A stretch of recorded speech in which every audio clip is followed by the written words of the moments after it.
오늘의 주요 뉴스입니다. 일본이 24일부터 후쿠시마 제1원전 오염수의 해양 방류를 시작하기로 했습니다. 현재 쌓인 오염수 총량은 134만여 톤인데 해양 방류는 개시 시점으로부터 30년 동안 이어질 것으로 보입니다. 일본의 오염수 방류는 해양 생태계와 인류 안전에 돌이킬 수 없는 재앙이 될 거라고 환경단체 그린피스가 비판했습니다. 처리 비용을 아끼기 위해서 해양 방류를 선택한 일본 정부의 무책임과 한국 정부의 방조가 낳은 합작품이라고 규탄했습니다. 우리나라의 고령화가 날로 심화하는 가운데 1인 가구 수가 1,000만 돌파를 눈앞에 뒀습니다. 전체 가구 수 대비 1인 가구 비중은 41%인데 나이별로는 60대 이상이 1인 가구의 3분의 1 이상을 차지하는 것으로 나타났습니다. 북한이 오는 24일에서 31일 사이에 인공위성을 발사하겠다고 일본 정부에 통보했습니다. 북한 남서측 황해 해상 2곳과 필리핀 동쪽 태평양 해상 1곳을 위험구역으로 설정했는데 지난 5월 발사에 실패했던 군사 정찰 위성을 재발사하는 것으로 보입니다. 충청권 식수원인 대청호에 녹조가 빠르게 확산하고 있습니다. 장마와 태풍으로 오염원이 흘러들어오고 폭염으로 수온까지 상승한 탓인데 당국은 녹조 먹는 인공지능 로봇을 투입했습니다.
여러분 안녕하십니까? 사이언스 투데이 시작합니다. 일본 정부는 후쿠시마 제1원전 오염수의 해양 방류를 이르면 오는 24일부터 개시하기로 결정했습니다. 기시다 후미오 일본 총리는 22일 오염수 방류를 위한 관계 강류 회의를 마친 뒤 방류 개시 시점과 관련해 기상 등 지장이 없으면 24일로 예상한다고 밝혔습니다. 기시다 총리는 국제원자력기구 IAEA의 과학적 근거에 기초한 대응에 폭넓은 지역 국가로부터 이해와 지지 표명이 이뤄져 국제사회의 정확한 이해가 확실히 확산하고 있다고 말했습니다. 이어 어민들의 소문 피해 대책에도 만전을 기할 것이라고 강조했습니다. 이로써 2021년 4월 스가 요시히데 당시 총리가 오염수 처분 방식으로 해양 방류를 공식 결정한 지 2년 4개월 만에 방류가 개시될 예정입니다. 2011년 3월 11일 동일본 대지진으로 인한 후쿠시마 원전 사고 발생 이후로는 12년 만입니다. 환경단체 그린피스가 24일부터 후쿠시마 원전 오염수를 방류하겠다는 일본 정부의 결정은 돌이킬 수 없는 재앙을 초래할 거라며 강하게 비판했습니다. 그린피스는 성명을 내고 방사성 폐기물의 해양 방류는 지구에서 전례가 없는 일이라며 해양 생태계와 인류 안전에 심각한 위험을 초래할 수 있다고 경고했습니다. 또 일본 정부의 무책임과 한국 정부의 방조가 해양 오염이라는 합작품을 낳았다고 질타했습니다. 일본의 후쿠시마 오염수 방류가 한일 간 관계 개선의 변수가 될 수 있다고 미국 일간 뉴욕타임스가 진단했습니다. 뉴욕타임스는 방사성 물이 한일 간 새로운 우호 관계를 복잡하게 만들고 있다는 제목의 서울발 기사에서 이번 오염수 방류 계획이 역내, 특히 매우 양극화된 한국에서 반발을 촉발시킬 수 있다며 여파에 집중했습니다. 아울러 한국 내 지속되어 온 논란이 한층 강화된 삼각 파트너십을 구축하기 위해 한미일이 최근 몇 달간 이뤄낸 진전을 복잡하게 만들 위협이 됐다고 진단했습니다. 신문은 이 보도에서 오염수라는 용어와 함께 일본 측 표현인 처리수, 방사성 물이라는 표현을 혼용했습니다. 천여 건의 산불이 타오르고 있는 캐나다는 종말적 재앙이라고 할 정도로 피해가 확산하고 있고 스페인 산불도 여전히 걷잡을 수 없는 상태입니다. 다만 이번 주 초 폭염이 가라앉고 비 예보도 있어서 상황이 진정될 수 있다는 전망이 나오고 있습니다. 보도에 이상순 기자입니다. 숲 전체가 시뻘건 불덩어리입니다. 강풍이 불면 굉음까지 내며 화염이 솟구칩니다. 이렇게 산불이 휩쓸고 가면 아름다운 휴양지 슈수합처럼 남는 것은 온통 잿빛뿐입니다. People are fleeing for their lives. They're worried about their communities. And Canadians from coast to coast to coast are watching in horror the images of apocalyptic devastation and fires going on. 브리티시 컬럼비아주 켈로나의 경우 3만 명에게는 대피 경보가, 3만 5천 명에게는 대피 예보가 내려졌습니다. 다만 한 줄기 희망은 날씨입니다. AFP 통신은 주 당국자를 인용해 켈로나의 기온이 월요일부터 20도 이하로 떨어지고 화요일부턴 비 예보가 있어 불길이 진정될 것으로 봤습니다. 스페인의 유명 휴양지 테네리페 섬에서 발생한 산불도 여전히 타오르고 있습니다. 둘레가 90km에 이르는 산불은 섬 면적의 6.2%를 태우고 12,000여 명을 이재민으로 만들었습니다. 하지만 스페인 산불도 며칠 내에 최악의 국면은 면할 것으로 전망되고 있습니다. 기온이 떨어지고 바람이 잦아든다는 예보입니다. Las próximas horas van a ser muy importantes. Esperemos que nos ayude la meteorología para poder definitivamente en las próximas horas, los próximos días, poder dar por estabilizado el incendio. Ojalá nos acompañe la meteorología en esta cuestión. 스페인은 산불 피해 지역을 재난 지역으로 선포하고 긴급 지원금 등 재해복구 자금을 지원할 예정입니다. 이런 가운데 그리스도 북부 지역 루트로스에서 발생한 산불이 3일째 계속돼 긴장감이 높아지고 있습니다. YTN 이상순입니다. 미국이 기후재해로 몸살을 앓고 있습니다. 하와이 대형 산불이 이어지고 있는 가운데 서남부에선 열대성 폭풍우와 지진이 강타했습니다. 캘리포니아주에 열대성 폭풍이 상륙한 것은 26년 만입니다. 이종수 기자입니다. 열대성 폭풍우 힐러리로 비상사태가 선언된 미국 네바다주 라스베이거스. 카지노 주차장을 덮친 폭우가 순식간에 급물살을 이룹니다. 캘리포니아주 빅터빌에선 힐러리로 범람한 물이 도로를 침수시켰습니다. 도로 주변 일반 가정엔 침수 피해가 잇따랐습니다. Mainly being trapped and not being able to get to a safer place should something happen. Because if this road floods, there is no way in or out. 캘리포니아주에 열대성 폭풍이 상륙한 것은 1997년 노라 이후 26년 만입니다. 힐러리는 당초 최고 풍속이 시속 233km에 달하는 4등급 허리케인으로 관측됐다가 세력이 약해져 열대성 폭풍으로 강등됐습니다. 하지만 폭우를 몰고 와 재앙적인 홍수를 일으켰습니다. 샌디에이고와 LA 등지에선 강풍에 나무가 쓰러지고 차량 수십 대가 침수 피해를 입었습니다. 또 한인타운의 한 아파트 지붕 일부가 무너졌다는 주민들 신고도 접수됐습니다. LA에선 엎친 데 덮친 격으로 규모 5.1의 지진도 발생했습니다. As many of you are aware, in addition to our storm, we have experienced an earthquake at 2:41 p.m. centered in the city of Ojai in the Ventura County.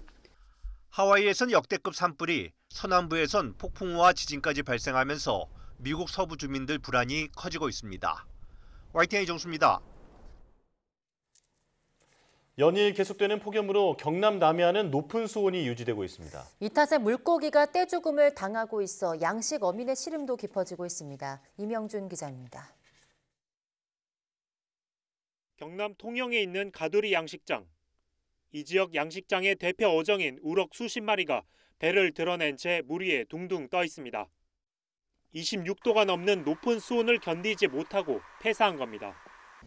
어민들은 차광막을 설치하는 것 외에 달리 손쓸 방법이 없어 답답합니다. 계속 이 수온이 유지가 되니까 이제 스트레스 받은 고기들이 계속 이제 누적 폐사가 나는 겁니다, 지금. 저희로서는 뭐 상품이 이제 폐사가 되면은 상당히 어려움도 많고 힘듭니다. 이처럼 남해 고수온 현상이 지속되며 양식장 피해가 잇따르고 있습니다. 지난 8일부터 경남 통영에서 접수된 피해 건수만 30건이 넘습니다. 우럭 등 물고기 60톤가량이 폐사했는데 피해 금액은 4억 원에 이릅니다. 보통 태풍이 오면 바닷물이 아래 위로 섞이면서 수온이 낮아지는 경향을 보입니다. 그런데 지난 태풍 카눈 이후에 곧바로 폭염이 시작돼 수온이 좀처럼 떨어지지 않고 있습니다. 높은 수온의 표층수와 좀 낮은 수온의 저층수가 서로 섞이면서 원래는 고수온 현상이 약화되게 돼야 되지만 태풍 카눈이 통과되는 후에는 폭염이 다시 빠르게 오면서 이제 고수온 현상이 지속되고 있습니다. 현재 전국적으로 경남 진해만과 전남 여자만 등에서 짧게는 일주일, 길게는 한 달 가까이 고수온 경보가 유지되고 있습니다. 당분간 무더위에 고수온 현상까지 이어질 것으로 전망되며 어민들 걱정이 커지고 있습니다. YTN 임영준입니다. 불볕더위가 이어지면서 충청권 식수원인 대청호에 녹조가 빠르게 확산하고 있습니다. 물관리 당국은 인공지능 기술이 적용된 무인 녹조 제거 로봇까지 투입해서 먹는 물 사수에 나섰습니다. 이상군 기자입니다. 충청권 식수원인 대청호물이 녹색 물감을 풀어놓은 듯 초록색으로 변했습니다. 장마와 태풍 빗물에 오염원이 흘러들고 불볕더위로 수온이 상승해 녹조가 확산하고 있습니다. 주요 지점 3곳에 모두 조류경보 관심 단계가 발령됐고 특히 문희수역은 이번 주 경계로 상향될 가능성이 큽니다. 로봇 청소기처럼 생긴 거대한 로봇이 무리를 자유자재로 돌아다닙니다. 매년 녹조가 집중적으로 발생하는 대청호 상류 지역에 투입된 무인 녹조 제거 로봇입니다. 수질을 측정해 자료를 모으고 하루 최대 230톤의 물을 흡수해 녹조를 제거할 수 있습니다. 태양광으로 움직여 친환경적이고 인공지능 기술을 적용한 원격 제어 방식으로 신속한 대응이 가능하다는 설명입니다. 녹조가 많이 발생한 곳에 가서 즉각 명령을 내려서 저희가 원격으로 가동시키고 녹조를 제거할 수 있는 그런 장점을 가지고 있습니다. 대청호 녹조 관리를 위해 녹조종합 상황실도 마련됐습니다. 무인 로봇이 보낸 수질 정보와 취수탑 인근 녹조 상태를 한 곳에서 지켜볼 수 있습니다. 물관리당국은 녹조 확산을 막기 위해 가축 분뇨와 비료 같은 수질 오염원 차단에도 신경 쓰고 있다고 밝혔습니다. 오염원 합동 점검과 수질 예측 등 사전 대응부터 녹조 제거와 취정수장 공정 관리 강화 등 발생 후 대책까지 가능한 모든 자원을 동원하여 물에 대한 안전을 지켜가겠습니다. 장마 뒤 불볕더위가 이어져 먹는 물 관리에 비상이 걸린 가운데 녹조 확산을 막기 위한 총력전이 펼쳐지고 있습니다. YTN 이상군입니다. 정부 각 부처가 미래 기후변화에 따른 중장기 위험 예측 없이 물과 식량 분야 정책과 사업을 추진했다는 감사 결과가 나왔습니다. 감사원은 물과 식량 분야에 대한 기후위기 적응과 대응 실태 감사 보고서를 공개하고 이같이 밝혔습니다. 보고서 내용을 보면 환경부는 지난해부터 시행한 제1차 국가 물관리 기본계획을 세울 때 1966년에서 2018년에 과거 기상 패턴이 재현된다는 가정 아래 물 수급을 예측한 것으로 나타났습니다. 감사원은 같은 분석 모델로 미래 기후변화 시나리오를 반영해 물 수급을 시뮬레이션한 결과 정부 전망보다 2.2배에서 2.4배 물 부족이 심화할 것으로 분석됐다고 밝혔습니다. 국토부는 대규모 물 수요가 발생하는 산업단지 조성 업무를 총괄하면서도 물 부족 위험 등을 고려하지 않은 것으로 확인됐습니다. 해수부 역시 수산자원 관리 정책을 추진하면서 미래 해수 온도 등 기후변화 요소를 반영하지 않은 채 수산자원 관리 정책을 시행해온 걸로 감사원 감사에서 드러났습니다.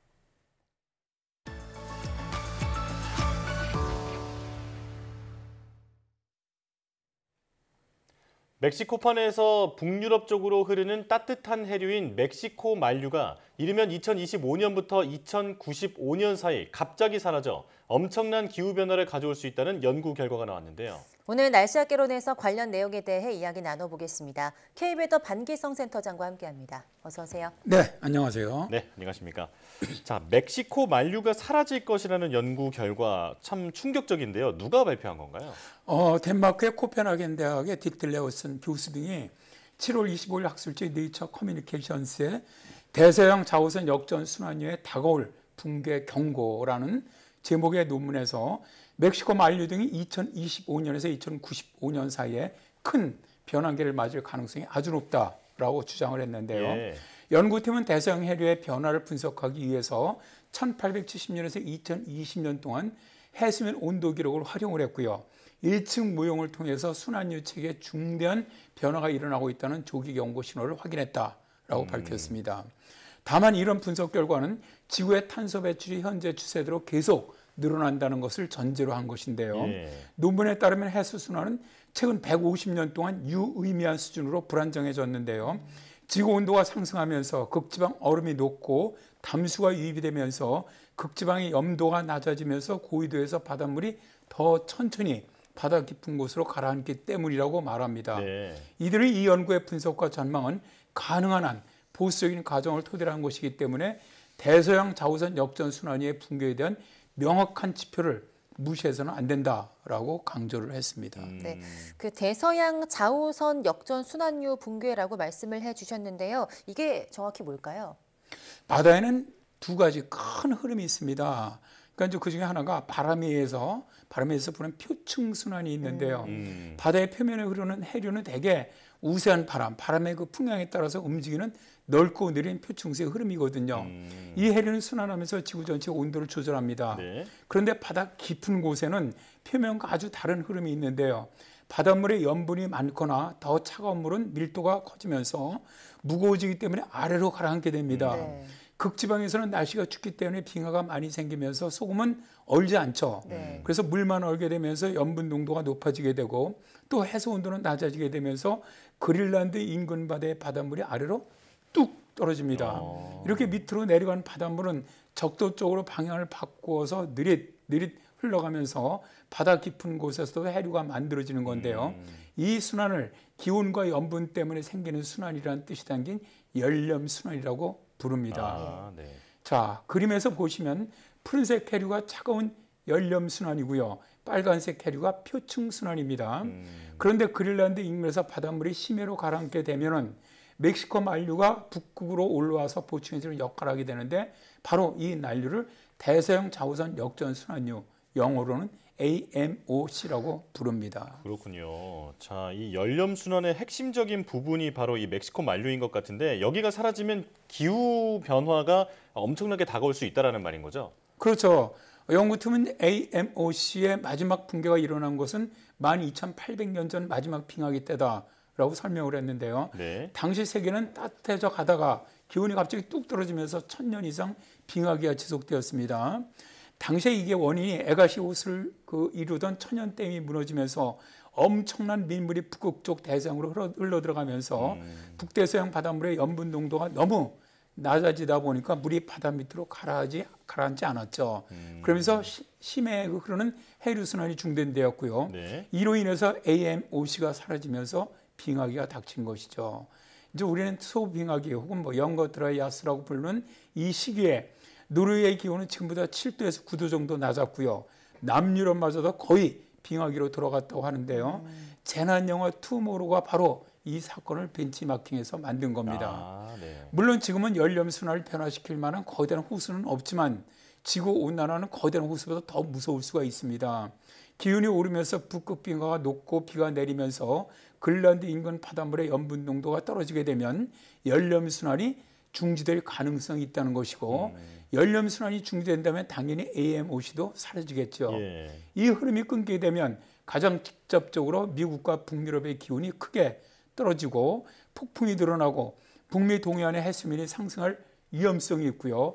전 세계 기후가 엄청나게 변할 것으로 예상이 됩니다. 네, 그러니까 해수의 순환 그리고 AMOC가 그 지구의 열 에너지 균형을 맞춰주는데 굉장히 중요한 역할을 하고 있는 것 같은데요. 그런데 AMOC의 붕괴 원인이 또 지구 온난화가 있다고요? 연구팀은 AMOC가 이런 변화를 일으킨 요인에 대해서 구체적으로 가정하지는 않았어요. 그러나 대기 중 이산화탄소 농도가 연구기관에 거의 선형적으로 증가했다는 점을 지적을 했습니다. 즉 온실가스 증가를 AMOC 붕괴 원인으로 지목한 것이죠. 또 그리고 기후변화에 관한 정부 간 협의체 IPCC도 AMOC 교란 주범으로 온실가스 농도와 지구 온난화를 꼽았는데요. IPCC는 인류가 기후재앙을 피하기 위해서는 지구온도 상승을 산업화 이전 대비 1.5도 이하로 막아야 한다고 주장을 합니다. 그러나 현재 많은 기후 전문가들은 지구 기온이 이미 1.2도 이상 올랐고 현재 세계 각국의 온실가스 감축 정책으로는 뭐 한 2도에서 3.6도 상승할 것으로 보고 있거든요. 그러니까 우리가 상상하기 어려운 기후재앙을 막을 수 있는 골든타임이 이제는 얼마 남지 않았다는 겁니다. 네. 일부 과학자들은 AMOC가 약화되는 원인으로 폭우에 따른 강수 증가로 인해서 그린란드 해역으로 담수 유입이 늘어나고 있는 것도 영향을 끼치고 있다라고 보고 있습니다. 그렇군요. 그러니까 온실가스가 증가하는 것과 AMOC의 변화가 함께 일어나는 걸 보니 이 지구온난화가 큰 원인이다 이렇게 볼 수 있을 것 같은데요. 자, 그렇다면 이전에는 이런 AMOC가 약해질 것이라는 연구가 없었습니까? 일단 뭐 AMOC에 대한 다양한 연구가 옛날에도 있었습니다. 2015년에 영국 사우샘프턴 대학 연구팀은 AMOC가 대기 중에 이산화탄소를 제거하는 효과를 갖고 있다라고 밝혔는데요. 네. AMOC 과정 중에서 무거운 한류가 심해로 가라앉으면서 바다에 용해된 이산화탄소를 함께 심해로 가두기 때문에 대기 중 이산화탄소를 제거를 하면서 지구온난화 속도를 늦추고 있다는 것이죠. 이들은 AMOC가 지난 15년에서 20년 동안 지구온난화로 인한 온도 상승을 0.8도 정도 상쇄했다고 주장을 합니다. 네. 그리고 영국과 독일, 그리스, 미국 등의 연합연구팀은 2018년 4월에 AMOC 세력이 20세기 중반 이후 15% 떨어지면서 최저치를 기록했다고 밝혔는데요. 연구팀을 이끈 영국 유니버시티 칼리지 런던의 데이빗 소널리 박사는 AMOC가 지구기후 시스템의 실질적으로 매우 중요한 부분을 차지하고 있다. 그런데 생각한 것보다 더 불안한 모습을 보이고 있다라고 밝혔고요. 만약에 AMOC가 더 약화될 경우 결과는 혹독할 것이다 라고 주장을 합니다. 네. 독일의 포츠담 기후영향연구소는 2021년 8월에 인간이 초래한 유례없는 지구온난화로 AMOC의 기능이 거의 완전히 상실된 상태라는 연구 결과를 발표를 했는데요. 니클라스 부어스 연구원은 AMOC의 기력이 닿으면서 평형이 붕괴될 위험이 더 커졌다라고 밝히면서 AMOC 붕괴를 막기 위해서는 온실가스 배출을 줄여야 한다라고 주장을 합니다. 예. 네. 그런데 또 금세기 안에 AMOC가 사라지고 또 멕시코 만류가 사라질 것이다 이런 연구를 또 문제점이 있다 이렇게 지적한 학자들도 있다고요? 네, 그렇습니다. 코펜하겐 대학의 이번 그 해류 연구 이런 연구를 갖다가 연구는 해수 온도를 해류 속도 예측에 사용했다는 점에서 불확실성이 일단 존재를 한다. 그리고 결론에 이르기까지 많은 가정도 있고 미지의 변수가 나오고 있다. 이런 지적이 있었는데요. 네. 유엔 마로츠케 독일 막스 프랑크 기상연구소 단장은 수학적 측면에서 전문적으로 처리되는 것처럼 보이지만 물리적 기반이 매우 불안정하다라고 지적을 했고요. 유니버시티 칼리지 런던의 데이빗 톨렌데 교수도 이번 연구는 정리되지 않은 부분이 많아서 추가 연구가 필요하다라는 견해를 밝혔습니다. 예. 조너선 벤버 영국 브리스톨 대학 소장은 연구팀이 세운 가정에 다른 가정을 적용하면 다른 결론이 도출될 수 있다고 지적을 했고요. 니클라스 포어스 독일 메넨 공과대학 교수도 급격한 변화 시점, 그러니까 티핑 포인트죠.에 대한 모형이 지나치게 단순하다. 언제 해류의 큰 변화가 일어날지를 예측하기에는 불확실성이 너무 크다라고 지적을 했습니다. 또 유엔 기후변화에 관한 정부 간 협의체 IPCC는 2023년 발표한 6차 보고서에서 이 순환유가 21세기 중에는 붕괴할 가능성이 낮다라고 전망하기도 했었는데요. 네. 그럼에도 많은 과학자들은 AMOC 붕괴가 언제 나타날지는 불확실하지만 그래도 이 연구로 인해서 우리가 생각하는 이상으로 더 가깝게 나타날 수 있다는 증거다라고 말하면서 이에 대비해야 한다고 말을 하고 있습니다. 예. 자, 학계에서 이견이 있기는 하지만 지구온난화를 어떻게든 막아야 한다는 건 변함이 없는 것 같습니다. 자, K웨더 반기성 센터장과 함께했습니다. 고맙습니다. 네, 감사합니다.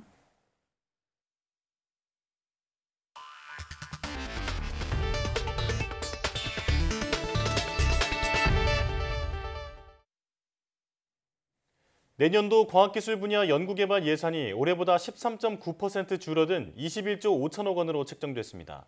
과학기술정보통신부는 제4차 국가과학기술자문회의 심의회의를 열고 이 같은 내용의 2024년 국가연구개발사업 예산 배분 조정안을 발표했습니다. 조정안에 따르면 첨단 바이오와 인공지능, 사이버 보안, 양자 등 국가전략기술에는 올해보다 6.3% 늘어난 5조 원을 투자합니다. 반면 기초연구 예산은 올해보다 6.2% 줄어든 2조 4천억 원이며 정부 연구기관인 출연연 예산도 올해보다 10.8% 감소한 2조 1천억 원으로 책정됐습니다. 과기정통부는 기업 보조금 성격, 나눠주기식, 관행적 추진, 유사 중복 사업 등 그동안 누적된 비효율을 과감히 걷어내서 예산과 제도를 혁신했다고 밝혔습니다.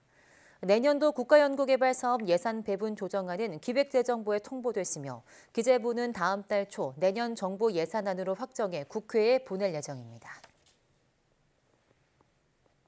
앞으로 정부 연구개발 사업에 해외 우수 연구기관이 주관 또는 공동 연구기관으로 직접 참여할 수 있게 됐습니다.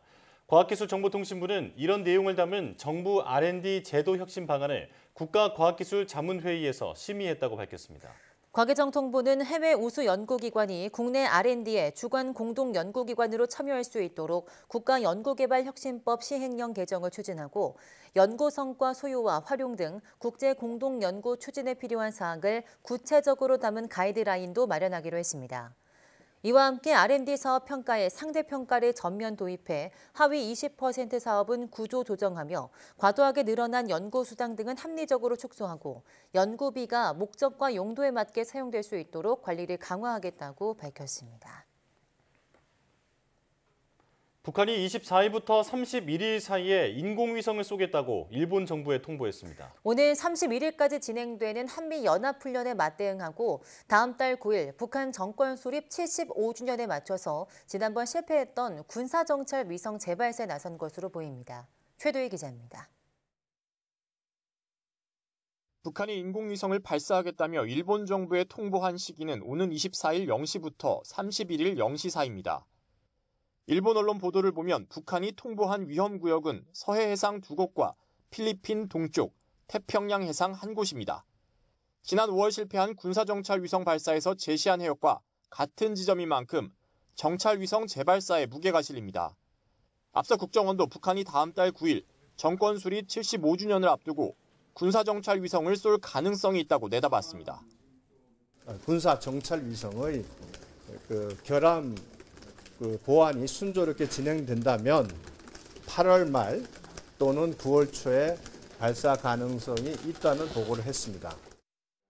북한은 지난 5월에도 일본에 비슷한 내용을 통보한 뒤 5월 31일 군사정찰 위성을 발사했지만 로켓이 추진력을 상실하면서 서해로 추락해 실패로 끝났습니다. 이후 북한은 발사 실패 원인으로 꼽혔던 로켓 엔진 결함 문제를 해결하려고 노력한 것으로 보입니다. 발사 시기를 한미연합훈련 종료일인 오는 31일까지로 못 박았다는 점에선 한미연합훈련을 겨냥한 행보로도 풀이됩니다.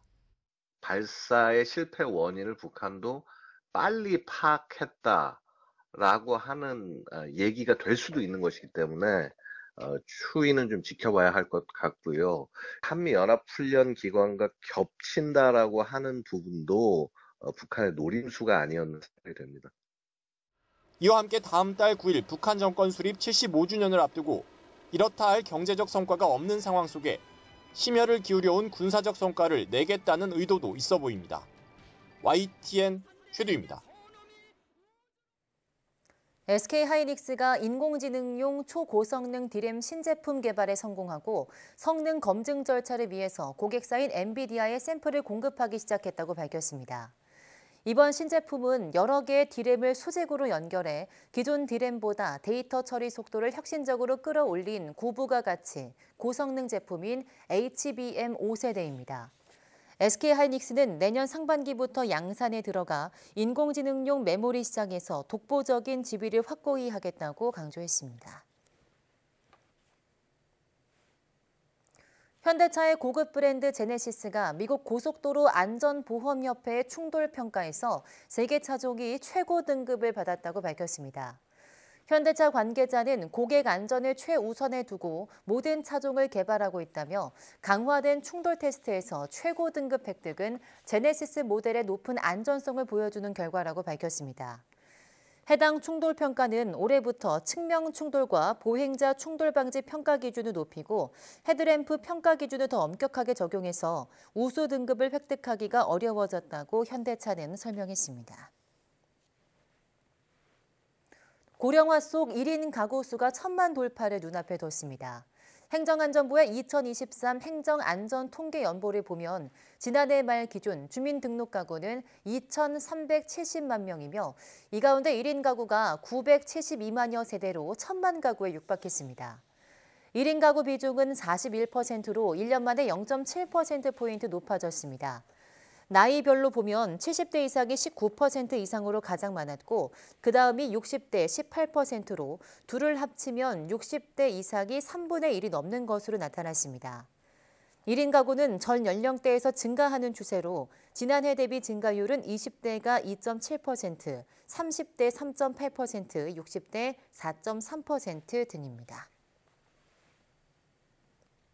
국민연금 개혁안을 논의하고 있는 전문가위원회가 보험료를 더 내되 받는 금액은 변동이 없는 쪽으로 가닥을 잡았습니다. 네, 이른바 보장성보다는 재정 안정에 초점을 맞춘 건데요. 이에 대한 반론도 만만치 않아서 개혁안을 둘러싸고 난항이 예상됩니다. 김혜은 기자입니다. 국민연금 개혁을 논의하는 정부 산하 재정계산 전문위원회가 20번이 넘는 회의 끝에 더 많이 내고 더 늦게 받되 받는 금액은 늘리지 않는 쪽으로 가닥을 잡았습니다. 우선 보험료율, 그러니까 내야 하는 돈은 현행 9%에서 12%나 15%, 많게는 18%로 올리는 세 가지 안을 제시하기로 했습니다. 이렇게 되면 당장 재정을 확보하게 돼 기금이 바닥나는 시점을 늦출 수 있습니다. 예를 들어 앞으로 5년에 걸쳐 보험료를 12%까지 단계적으로 올릴 경우 연금 재정 수지가 적자로 돌아서는 시점을 2041년에서 6년 늦출 수 있습니다. 기금이 소진되는 시점도 2055년에서 2063년으로 늦춰 시간을 8년 벌게 됩니다. 위원회는 또 연금을 받기 시작하는 나이도 현재 65세에서 단계적으로 늦추는 방안을 검토하고 있습니다. 한마디로 돈을 더 내고 더 늦게 받는다는 겁니다. 하지만 소득 대체율, 그러니까 추후 받게 되는 돈은 현재의 40%에서 건드리지 않기로 했습니다. 보험료율을 13%로 올리고 소득 대체율도 50%로 높이자는 소수 의견도 있었지만 내부 논란만 커지며 회의가 파행을 겪기도 했습니다. 시민사회단체는 소득 대체율 보장 없이는 연금 개혁에 의미가 없다고 목소리를 높이고 있습니다. 이제 지금 현재도 소득 대체율이 깎이고 있어요. 이렇게 하면은 우리 노후빈곤 문제가 해결이 안 됩니다. 그리고 소득 대체율도 좀 높이면서 실제로 좀 이 연금 재정의 기반을 갖다 확충하는 이런 방안들을 갖다 같이 좀 폭넓게 고민해야 되는데. 전문가위원회는 이달 말 공청회를 거친 뒤 정부에 최종 보고서를 낼 예정입니다. 보건복지부는 보고서를 참고해서 오는 10월 말까지 국민연금 종합운영계획안을 만들어 국회로 넘길 예정입니다. YTN 김혜은입니다. 지난해 개인이 지출한 의료비 가운데 본인 부담 상한액을 넘는 초과금에 대한 지급 절차가 23일 시작됩니다. 보건복지부와 국민건강보험공단은 2022년도 개인별 본인 부담 상한액이 확정돼 23일부터 상한액 초과금 지급 절차를 시작한다고 밝혔습니다. 본인 부담 상한제란 과도한 의료비로 인한 가계 부담을 덜어주기 위해 환자 소득에 따라 연간 의료비 상한액을 정하고 환자가 부담한 연간 의료비 총액이 이를 넘을 경우 초과 금액을 국민건강보험공단이 돌려주는 제도입니다. 2022년 기준 본인 부담 상한액은 최소 83만 원에서 최대 598만 원입니다. 건강보험공단은 개인별 상한액을 초과 지출한 186만 8,545명에게 2조 4,708억 원이 지급돼 1인당 평균 132만 원의 혜택을 받게 된다고 설명했습니다. 사교육 업체에서 돈을 받고 문제를 제공한 교사에 대한 자진 신고 결과 297명이 적발됐습니다. 네, 5년 동안 무려 4억 8천만 원을 벌어들인 교사도 있었는데요. 교육당국과 감사원이 곧 합동 감사에 착수합니다. 김현아 기자입니다. 교원 영리행위 자진신고 결과 교사 297명이 학원에서 돈을 받고 문제를 팔거나 교재를 만들었다고 신고했습니다. 대부분 수도권 고등학교 교사들로 5천만 원 넘게 받은 교사만 45명이나 됩니다.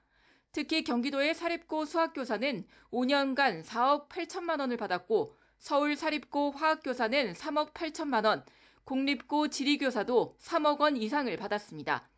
하지만 이들을 포함해 188명은 영리행위 겸직 허가도 받지 않았습니다. 유형별로는 수도권 대형 입시학원이나 유명 강사와 계약해 모의고사 문항을 판 경우가 대다수였고 교재 제작과 강의 또는 컨설팅 참여 등이 뒤를 이었습니다. 교육부는 곧 감사원과 함께 신고 내용에 대한 감사에 착수해 올 연말까지 처분을 결정할 거라고 밝혔습니다. 일단 겸직 허가 없이 영리행위를 하면 국가공무원법 위반으로 징계 대상이 됩니다. 겸직 허가를 받았더라도 지나치게 많은 돈을 받았다면 징계는 물론 청탁금지법 위반 대상으로 교원과 업체 모두 고발한다는 방침입니다. 사교육 입시 업체와 연계된 영리 활동이기 때문에 사실상 학생들을 사교육으로 내몰리게 하는 그러한 작용을 하기 때문에 더더욱 엄정하게 조치를 해야 된다고 생각하고 있습니다. 교육부는 자진 신고하지 않은 교원의 영리행위 사실이 적발되면 더욱 엄하게 처벌할 거라고 강조했습니다. 또 하반기에는 교원 영리행위 겸직에 대한 지침도 내놓기로 했습니다. YTN 김현아입니다.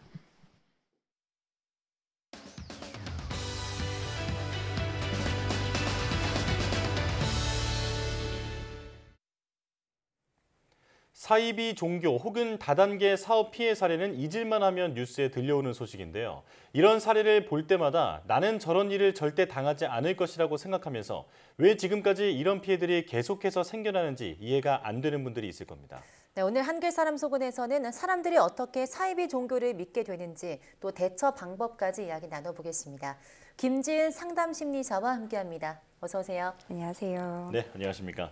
자, 일단 사이비 종교라고 하면 이 추종자들이 있는 상태여야 되는 거죠? 그렇죠. 이게 굉장히 중요한 부분인데 많은 분들이 좀 간과를 하십니다. 네. 이 사이비 종교나 다단계에 대한 뉴스가 나올 때 사실 좀 처음에는 뉴스 헤드라인도 그렇고 사람들의 관심도 이제 교주나 리더의 좀 엽기적이고 기이한 행각에 집중이 되는 경향이 있는데요. 네. 뭐 하늘을 난다고 주장한다든지 뭐 암이나 뭐 조현병을 치유한다고 주장을 한다든지 축제법을 쓴다 등등의 주장을 보고 있다 보면 도대체 저런 말을 믿는 사람이 있기는 한가라는 생각이 좀 들게 마련인데요. 맞아요. 하지만 모든 사이비는 교주를 추종하는 신도가 있어야 성립을 할 수가 있습니다. 이건 많은 사람들이 간과하지만 아주 중요한 지점입니다. 예를 들어서 제가 재림예수라고 열과 성을 다해 주장해도 아무도 믿지 않는다면 처음부터 사이비 종교가 성립할 수 없겠죠. 네. 그래서 일정 숫자 이상의 사람들이 좀 형성이 되고 그 추종자들이 교주에게 충성을 할 때 사이비 종교는 힘을 갖게 됩니다. 물론 사이비는 종교에서만 발생하는 일은 아닙니다.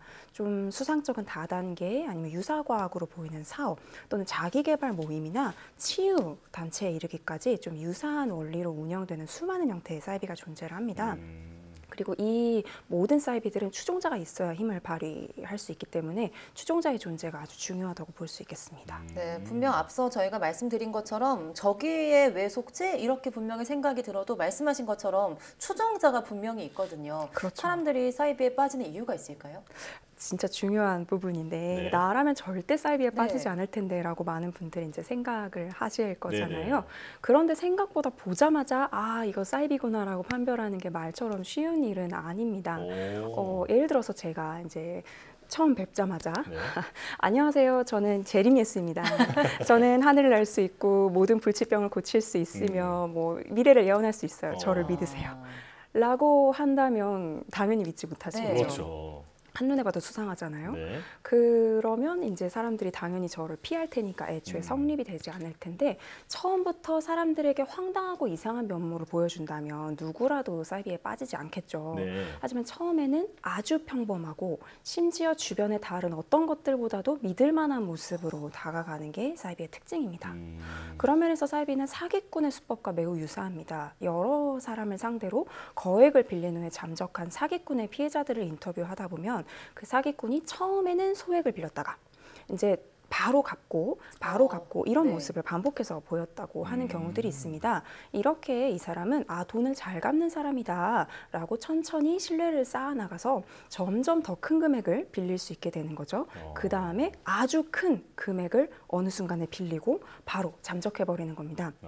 사이비의 경우도 처음에 표적이 된 사람들에게 아주 공들여 신뢰를 쌓는 과정을 거치게 됩니다. 그렇군요. 말 그대로 스며드는 거네요. 네. 그렇죠. 자, 그렇다면 이제 어떤 심리를 이용해서 사이비를 믿게끔 하는 건지 이제 심리학자로서 설명을 해주시죠. 그렇죠. 이 종교든 뭐 다단계든 뭐 자기개발 모임 요즘에 이런 것도 많아요. 공부 모임 이런 어떤 형태의 사이비든 간에 이들은 인간의 취약성을 자신에게 유리하게 사용한다는 공통점이 있습니다. 그래서 사람을 사람으로 대하는 것이 아니라 도구로 보면서 저 사람은 어떤 버튼을 누르면 작동할까를 시험을 하게 되는 거죠.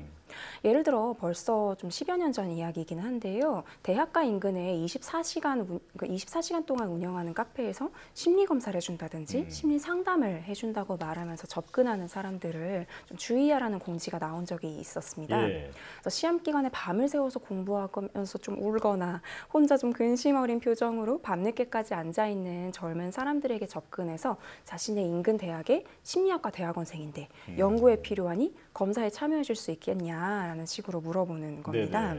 그런 식으로 힘든 순간에 다가와서 이제 다정하게 모든 이야기를 들어주는 사람으로 자신을 이제 보여주면 내가 혼자고 외롭고 의지할 곳이 없다라고 느꼈던 사람들은 너무도 쉽게 그 사람에게 마음을 열게 됩니다.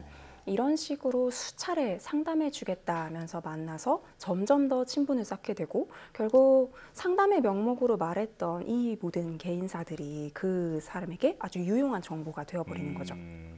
당시에 이런 형태의 사이비가 극성을 부리고 심지어는 한국상담심리학회 로고까지 도용해서 사용하는 일이 벌어져서 학회 차원에서 주의 공고가 내려온 적도 있었습니다. 현재도 이런 방식은 지속되는 것으로 알고 있습니다. 그렇군요. 네, 그러니까 이 심리적으로 공허하는 부분을 사이비 종교가 좀 채워주면서 그 부분을 비집고 들어간다 이런 생각이 드는 것 같은데요. 이렇게 좀 친분을 쌓아간 후에 거절하기 어려운 심리를 이용하는 거겠죠? 정말 중요한 부분을 말씀해 주셨습니다. 그래서 이게 종교뿐만 아니라 좀 다른 형태의 사이비도 마찬가지인데요.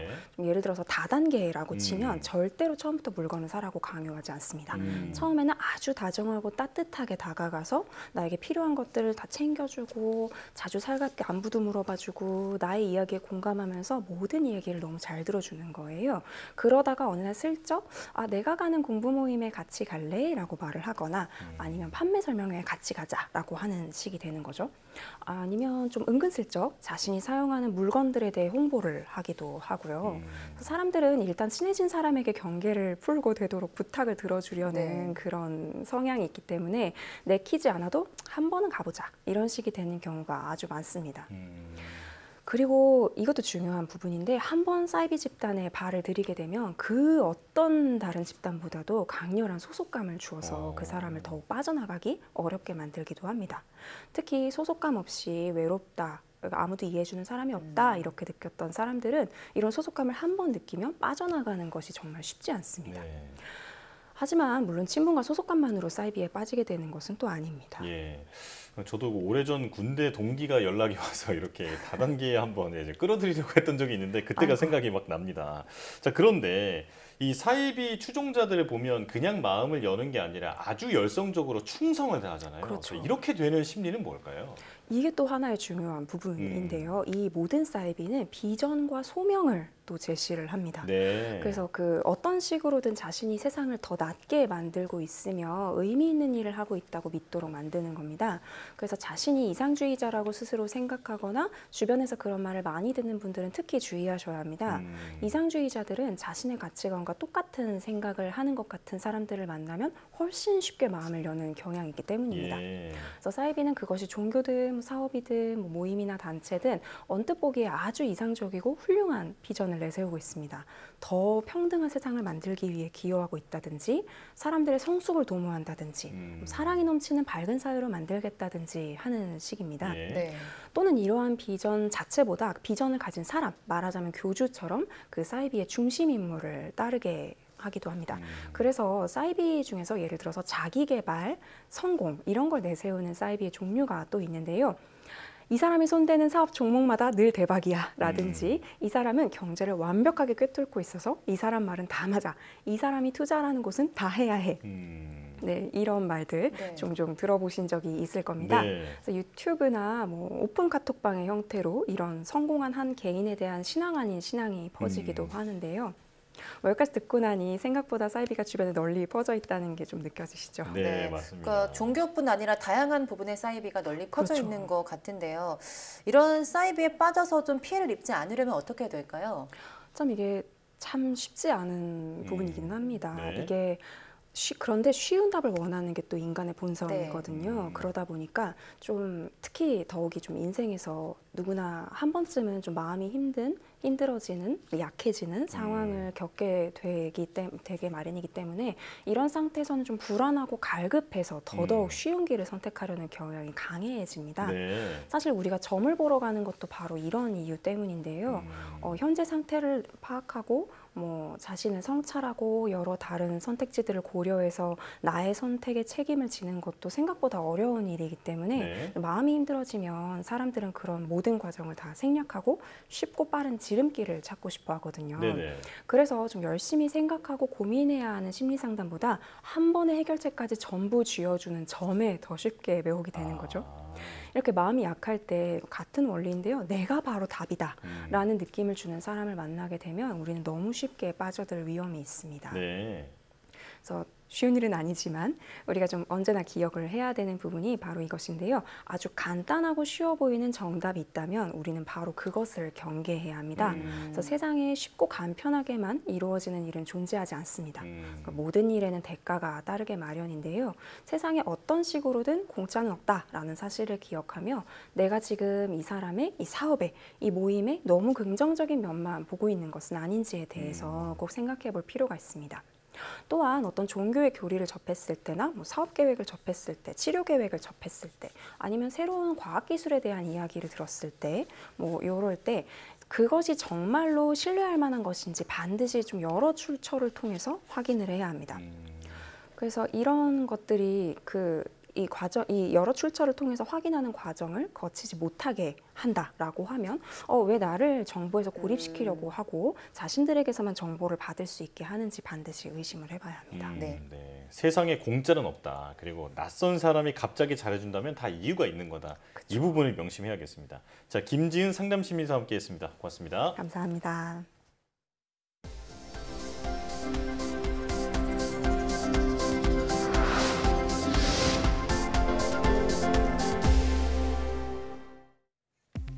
미 식품의약국 FDA가 임신부에 대한 호흡기 세포 융합 바이러스 RSV 백신 사용을 세계 최초로 승인했습니다.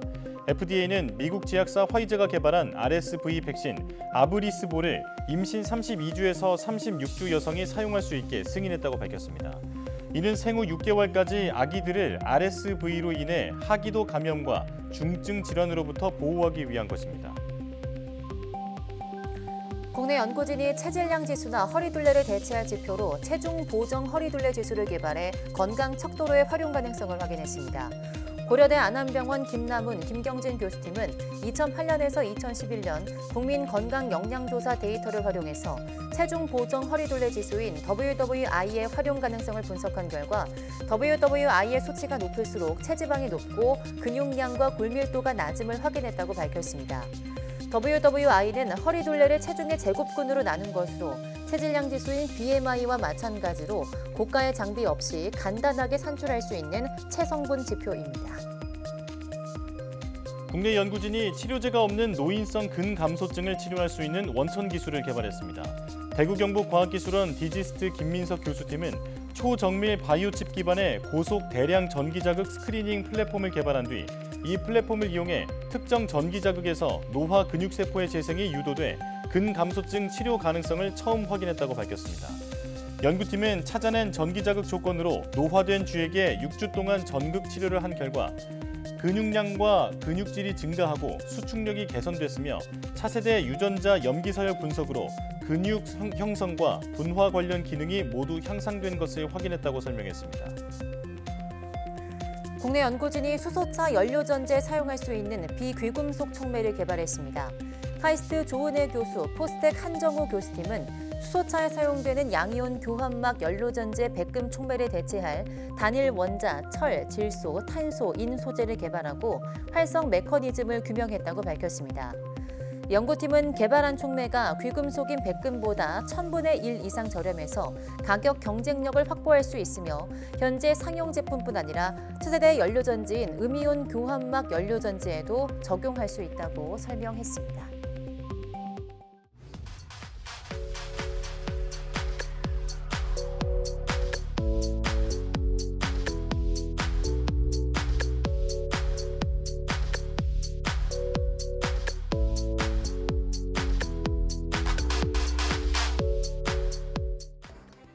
앞서 전해드린 것처럼 우리 국민을 포함한 국제사회의 반대와 그린피스 등 환경단체의 비판에도 일본 정부가 후쿠시마 원전 오염수를 이르면 24일부터 방류하기로 했습니다. 일단 시작하면 앞으로 30년간 이어질 것으로 보이는데요.